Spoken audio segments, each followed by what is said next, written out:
কিশোরগঞ্জ ৫ আসনে বিএনপির শেখ মুজিবুর রহমান ইকবালকে দলীয় মনোনয়ন দেওয়ার দাবিতে সমাবেশ। বিস্তারিত থাকছে কিশোরগঞ্জ থেকে জামাল উদ্দিনের প্রতিবেদনে। বৃহস্পতিবার সন্ধ্যা ৫টার দিকে বাজিতপুর উপজেলার ডাকবাংলো মাঠে এ সমাবেশ অনুষ্ঠিত হয়।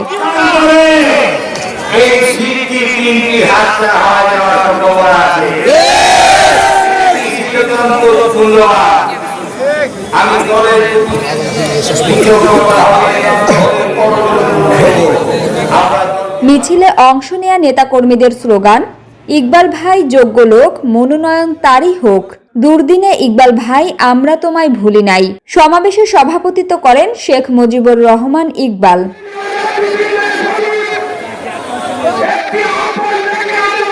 সভাপতির বক্তব্যে শেখ মুজিবুর রহমান ইকবাল বলেন, দলের দুর্দিনে আমি বাজিতপুর নিকলি ২ উপজেলাতেই নেতাকর্মীদের পাশে ছিলাম। দলের প্রতিটি আন্দোলন সংগ্রামে জীবনের ঝুঁকি নিয়ে মাঠে থেকেছি। নেতাকর্মীদের বিরুদ্ধে পুলিশের দায়ের করা মামলা মোকাবেলা করেছি। তিনি বলেন, জোটের অজুহাতে আমাকে বাদ দিলে সেটা আমার প্রতি অবিচার হবে, কারণ আসনটি বিএনপির। বাজিতপুর নিকলি বিএনপির ঘাঁটি। সুষ্ঠু প্রতিটি নির্বাচনে এখান থেকে বিএনপি প্রার্থীরা জয়ী হয়েছে।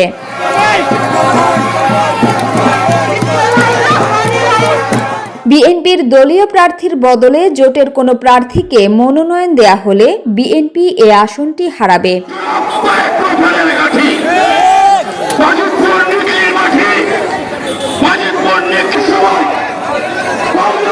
সমাবেশে আরও বক্তব্য দেন বাজিতপুর উপজেলা বিএনপির সহ-সভাপতি মোস্তফা আমিনুল হক, উপজেলা বিএনপির সহ-সভাপতি অধ্যাপক তোফাজ্জল হোসেন বাদল, উপজেলা বিএনপির সাধারণ সম্পাদক মনিরুজ্জামান মনির, উপজেলা বিএনপির প্রচার সম্পাদক শাহরিয়ার শামীম, উপজেলা বিএনপির ক্রীড়া বিষয়ক সম্পাদক ইঞ্জিনিয়ার জহিরুল ইসলাম।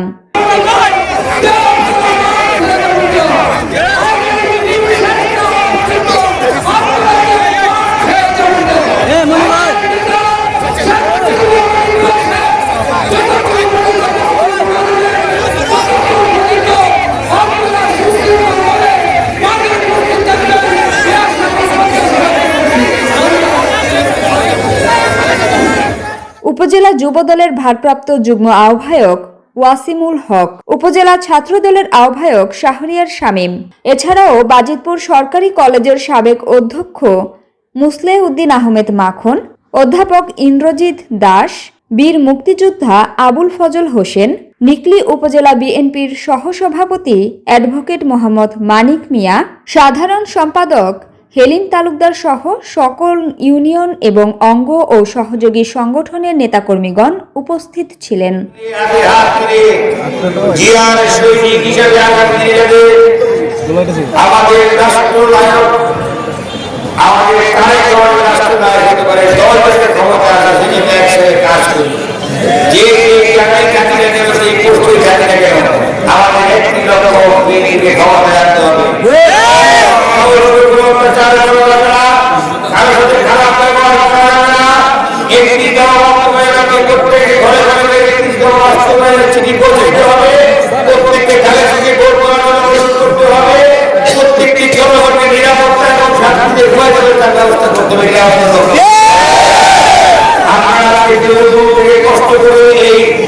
মাঠে উপস্থিত হয়েছেন, দূর দূরান্ত থেকে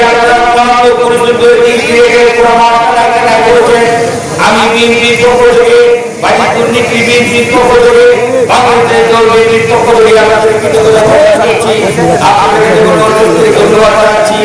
আমি আমার পরিবারকে আপনাদের প্রতি সারা জীবন কৃতজ্ঞ থাকবো। আপনারা যে সহানুভূতি ভালোবাসা আমাকে দিয়েছেন, আমি আমার